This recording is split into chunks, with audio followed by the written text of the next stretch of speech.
So one defining aspect of populist movements in America tends to be an analysis that pegs all of our issues on class issues. Some, even on the left, would say it's not about race, it's not about gender. All of those things are just distractions that the rich are taking advantage of. And the real war that we should be fighting is a class war. But let me tell you something that you may disagree with for now. But let me make my point. We've won the class war. We've won multiple class wars, actually. The 8-hour workday, the 5-day work week, child labor laws, the minimum wage, Social Security, Medicare, unions that help turn assembly line workers into middle-class homeowners within a generation. These rights, as imperfect as they are often implemented, didn't just come out of nowhere. Workers fought, bled, died. We had literal battles between workers and the owner class for these rights. They were hard fought. No one's denying that, especially me. And yet, here we are. Crazy income inequality at the levels we haven't seen since, I don't know, the Great Gatsby. Real wages have been flat for 50 years as the richest among us have just gotten richer and richer. Dependence on the gig economy designed to give you work with zero benefits. As a matter of fact, those gig economy jobs not giving benefits aren't even the worst part. They're supplanting jobs, good jobs that people used to have, and they were able to raise families, buy homes, put their kids through college, replaced by an app. And the labor movement that just appears to be getting crushed time and time and time again. Left-leaning and some right-leaning populists will say the problem is simple. We just stopped fighting the class war. We just need to concentrate on the workers versus the owners. And if we win that war, all these problems will be solved. That is a valid argument. And I do want to take that seriously. There is a class divide that we need to contest with, but I think that argument is and always has been incomplete. There's a giant blind spot in this argument. It assumes that class and race are separate variables, and they're not. They never were. Let's cycle back a few generations to those early labor victories that we talked about. The New Deal, giving workers the right to unionize. Social Security, the 40-hour work week, that were all genuinely transformational wins for the American worker. But here's the thing most populists either don't know or ignore. Almost every single one of those victories came with a specific carve-out. The Wagner Act specifically allowed unions to deny black workers, and they often did. Social Security did not include domestic workers, farm workers, and many other jobs that were predominantly done by black people. The GI Bill, one of the greatest wealth building programs in American history, was locally administered, which means that many black veterans returning from war weren't included in that, which means that black veterans were routinely and systematically denied mortgages, business loans, a bunch of things that propelled white veterans into the middle class. Every single program designed to help the American worker essentially had a "No Blacks Allowed" sign attached to it. These things created the divisions that the owner class will continue to exploit time again for their benefit. But here's the maybe not so surprising thing about all this. You can say that this intentional divide of black and white working class people started in the 1600s with Bacon's Rebellion. In 1676, a multiracial army of poor white indentured servants and black slaves rose up together to fight the colonial planter class. Black slaves and their white indentured servants were angry about the same exact thing. Land they couldn't access, wages they couldn't live on, or no wages at all, and the government that served wealthy landowners and no one else. The Virginia planters looked at that rebellion and rightfully panicked, not because of the violence, but mostly because of the coalition threatening their power.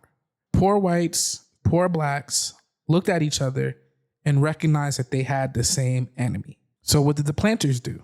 They did the thing that they would continue to do up until today. They made a calculated decision. They began by creating the first laws centered solely on race in this country. They gave poor white workers certain legal privileges over black slaves. Better legal standing, the ability to own land, the right to bear arms. Nothing that actually threatened the owner class. Just enough so that white people will start looking down at blacks and not across. Race as a legal and social component was invented specifically to create a divide in a working class coalition. And the ownership class have been running the same play since then. Every single time workers started to stand up, someone, something showed up with a story telling them about who's taking something from you.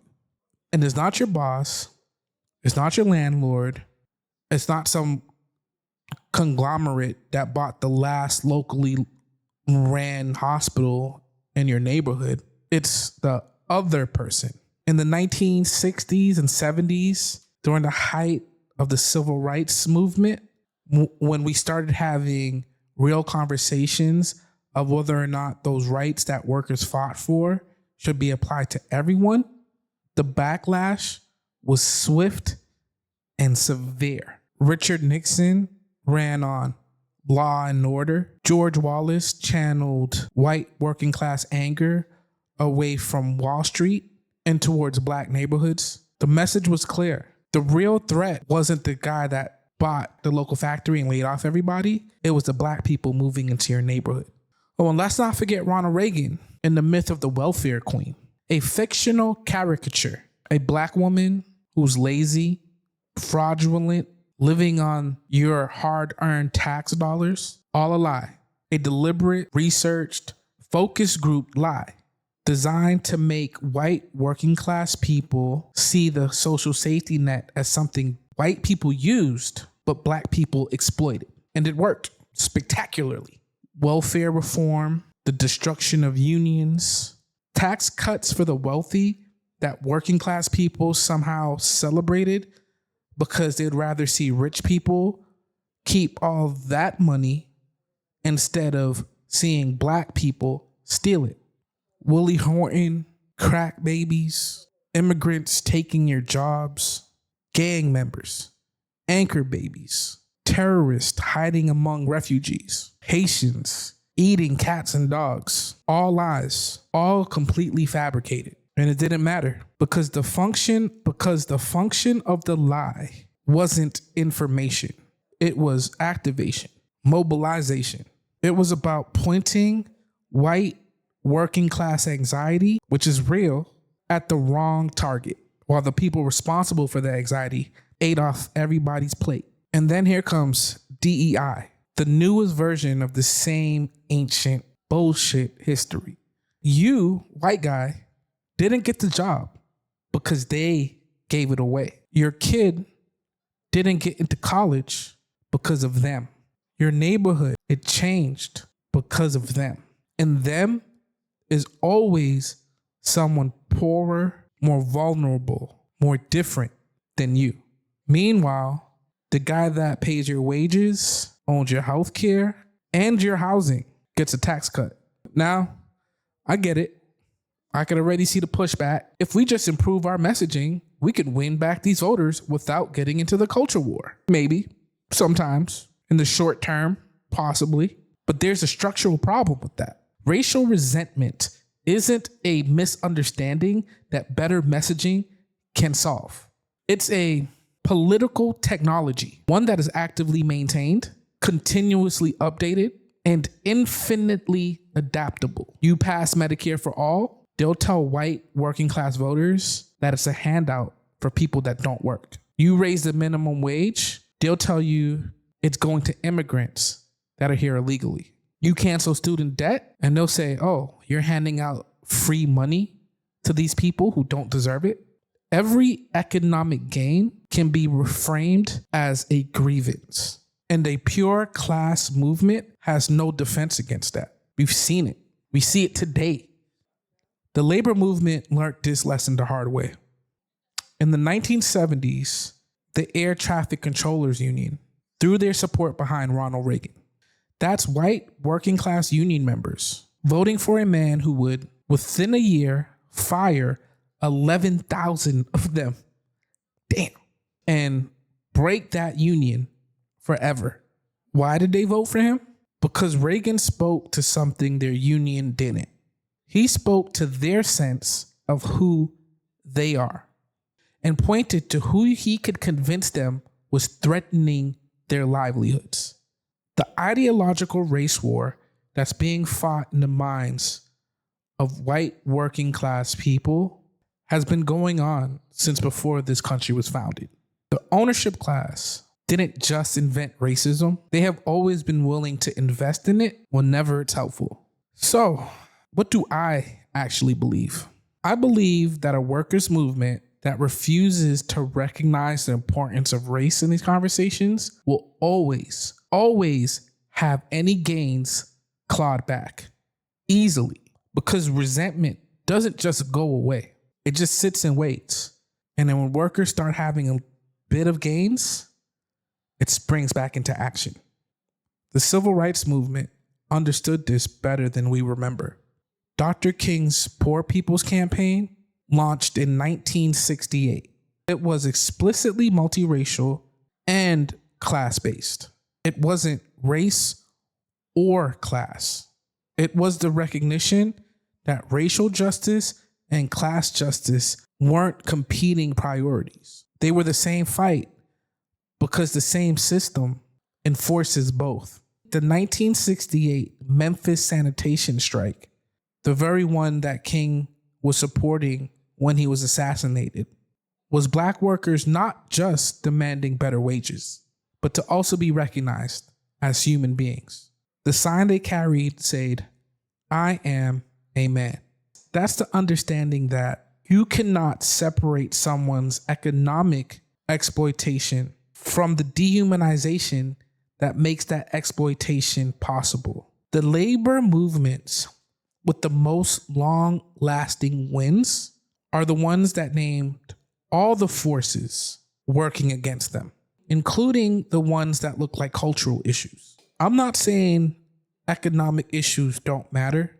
I'm not even saying we should spend all our time on identity politics while people can't even pay rent. I'm saying that you cannot build a workers' movement on a foundation that ignores the oldest tools in the toolbox. Every time workers get close to victory, someone reminds white workers that the real enemy is the black woman on welfare, or the Haitian immigrant, or the trans person in the bathroom, or the DEI hire that took what was rightfully theirs. And if your movement has no answer to that, if your movement's response is that's just a distraction, then you'll lose. Matter of fact, you've already lost. The historical record is clear on that. The class war and the race war are being fought simultaneously by the same people using the same workers as weapons against each other. And if you want to build something that lasts, you need to fight both, not in sequence, together.